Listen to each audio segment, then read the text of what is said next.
A small church stood quiet in the golden haze of Sunday morning, its old wooden doors groaning open as a mother and her little girl stepped inside. No one noticed them, except one man in the very back pew. A man in a sleek black coat, hiding behind shadows and sorrow, and unimaginable wealth. But what he heard next from that innocent girl's lips would forever shatter his silence. She stood, no more than 6 years old, ponytail swaying, whispering as she clasped her tiny hands tight. "Dear God, I just want a dad for mommy. Please don't forget us again." And in that moment, the man who thought he had everything, realized he had nothing. The sun filtered through stained glass windows, casting colorful patterns on the floor of St. Thomas Church. The air smelled of wax and lilies. Emily, a soft-spoken single mother, held her daughter's hand as they stepped inside quietly, unnoticed. It had become their Sunday ritual, not for the sermon, not even for the singing, but for the moment of silent prayer when little Mia would pour her heart out in whispers too heavy for a child. Emily worked 2 jobs. She cleaned houses during the day and served tables at night. Her dreams had been buried beneath bills, heartbreak, and the ache of loneliness. She never talked about it, but Mia saw. Mia felt it. Mia had her mother's eyes, big, brown, and filled with dreams far too large for their world. She would kneel on the old cushion beside her mother, press her hands together, and whisper the same prayer every time. "Dear God, mommy's so tired. She smiles even when she cries. I don't want toys. I don't want a puppy. I just want a dad for mommy, someone who won't leave like the others." Unbeknownst to them, a man named Cole Lancaster sat just a few rows back. Dressed in an unassuming coat, he looked like an ordinary visitor. But Cole was far from ordinary. He was a self-made millionaire, the CEO of a global tech company, and perhaps the loneliest man in the room. He had come to that small-town church not for faith, but for quiet. For a moment of peace from the cutthroat world of boardrooms, mergers, and cold handshakes. But that day, he didn't find silence. He found Mia. Her prayer pierced through him like nothing else ever had. It wasn't a rehearsed plea, it wasn't dramatic, it was pure. And for reasons he couldn't explain, tears welled in his eyes. The next Sunday, he came again. This time, he sat a little closer. He watched as Mia ran up the aisle, pulling her mother by the hand, both of them dressed in clothes that had clearly been mended. But their smiles, those were untouched by poverty. After the service, Cole followed them at a distance. They walked to a bus stop in the summer heat, Emily gently wiping sweat from Mia's forehead. He watched as Emily gave her last bottle of water to an old man sitting alone. Then he saw her pull out a crumpled bill, barely enough for 2 bus fares. He should have walked away. He should have reminded himself that he didn't do emotions. But he didn't. Instead, he began asking around the church about them. No one knew much, just that Emily had been attending for months, always with her daughter, always quietly leaving before anyone could really talk to her. Cole couldn't stop thinking about them. About her. About the way Mia's eyes lit up just being near her mom. He'd heard 1,000 business pitches, been to more galas than he could count, had women throw themselves at him for his money. But this was something else. He decided to act, not as the CEO, not as the millionaire, just as a man. He came the following week dressed the same, plain clothes, no driver. After the service, he approached them slowly. "Hi, I think we've been attending the same service for a while. I'm Cole," he said softly. Emily looked hesitant but kind. "Hi, I'm Emily. This is my daughter, Mia." Mia beamed at him. "You were sitting in the back. I saw you." He smiled. "Yeah, I like the back row. It's quieter." From that day on, he made it a habit. They'd meet at the church steps. He'd walk with them, talk with them, share coffee on the sidewalk. He learned about Emily's 2 jobs, her lost dreams of being a teacher, how she once painted every wall in her old apartment just to make Mia feel like a princess. And he fell in love, not with beauty or success or appearance, but with the strength in her tired eyes. With the warmth she gave others, even when she had nothing left for herself. Mia adored him. She'd tell him stories, show him her drawings, and once even said, "If I had a magic wand, I'd turn you into my mommy's smile." He laughed then, but later, he cried in his car. He didn't know how to tell her he was a millionaire. Didn't want to scare her away. So he didn't. Not yet, but life has a way of testing timing. And the day came when Emily collapsed at work from exhaustion. Cole found out and rushed to the hospital. He paid for everything quietly, anonymously. When Emily woke, He was there, holding her hand, tears in his eyes. "Why would you do this?" she asked weakly. He finally told her who he really was, what he really had, what he truly felt. She couldn't speak, not because of the money, but because for once, someone had stayed. And for Mia, when she opened her eyes and saw Cole sitting beside her mother's bed holding her hand, she smiled. "God heard me," she whispered. And somewhere in that small hospital room, something unspoken settled into place. End of chapter 1, tease for chapter 2. But just when everything began to bloom, the past returned with a storm. An old face, a cruel accusation, and a secret Cole had never told anyone, not even Emily. Could love survive when the truth finally came out? Stay tuned for chapter 2. And if this story touched your heart, don't forget to like the video and subscribe to the channel. Your support helps bring more beautiful stories to life. Heart. Emily had never been in a private hospital room before. The crisp linen sheets, the soft hum of machines, and the scent of lavender made her feel like she was dreaming. But it wasn't the room that overwhelmed her, it was the man sitting beside her.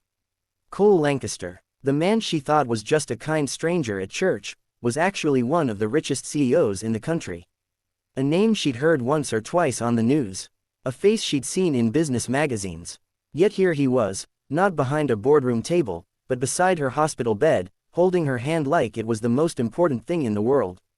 For days after she was discharged, Emily tried to keep her distance. She didn't want to be a charity case. She didn't want pity. But Cole didn't let go. He showed up with groceries. He walked Mia to school. He made coffee the way Emily liked, 2 sugars and a splash of oat milk. He listened, really listened, and he never once acted like he was doing her a favor.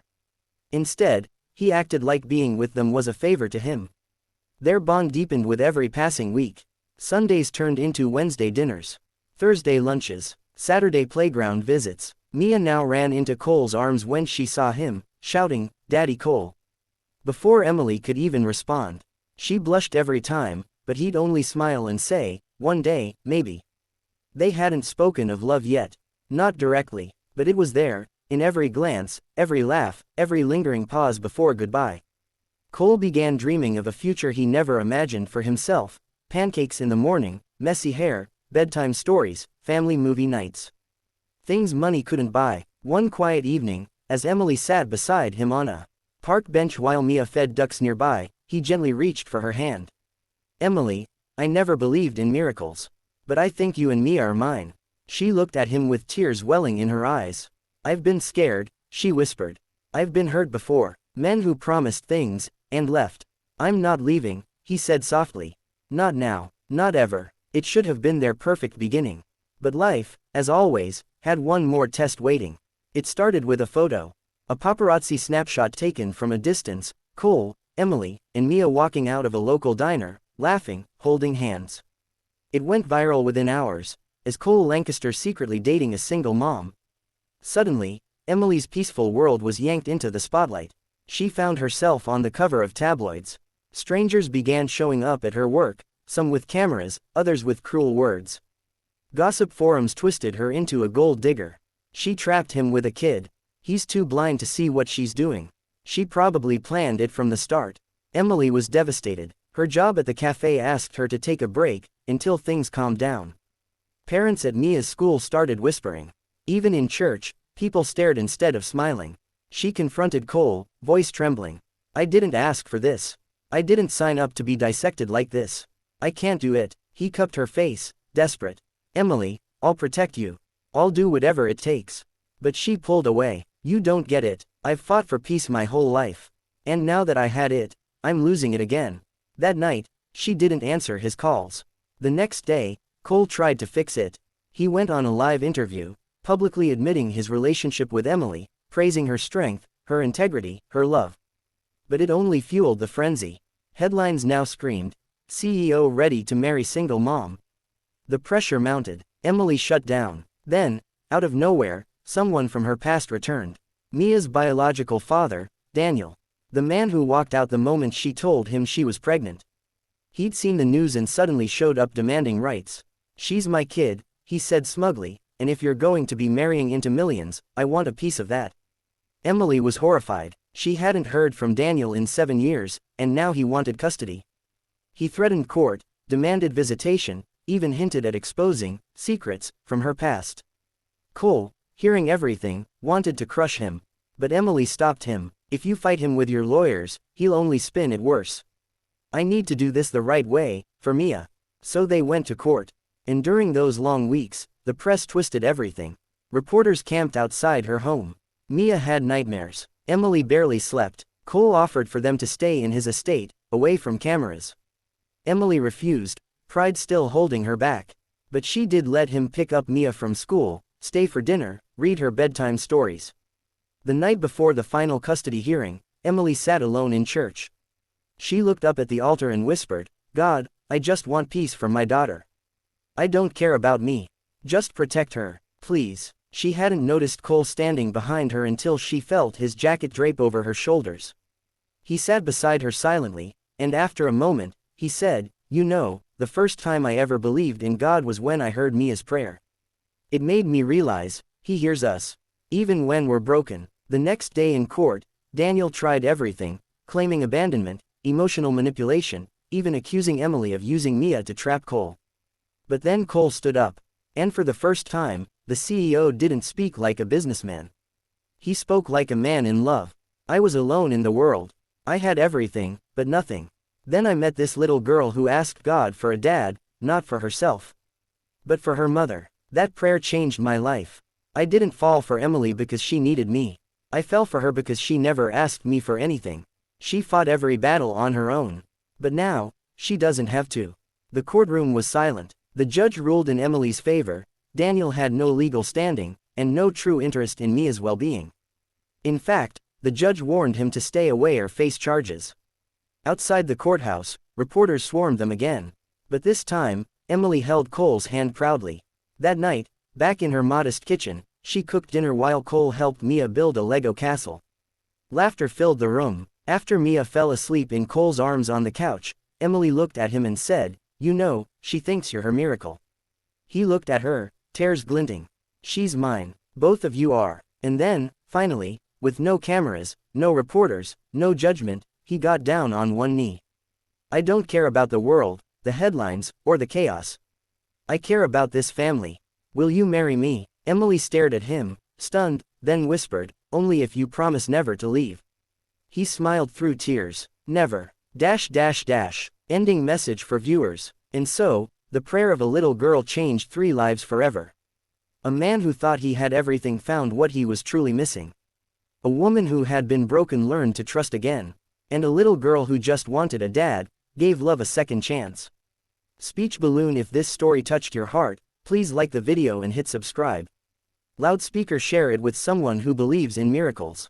Heart, because sometimes, the smallest prayer leads to the biggest love story.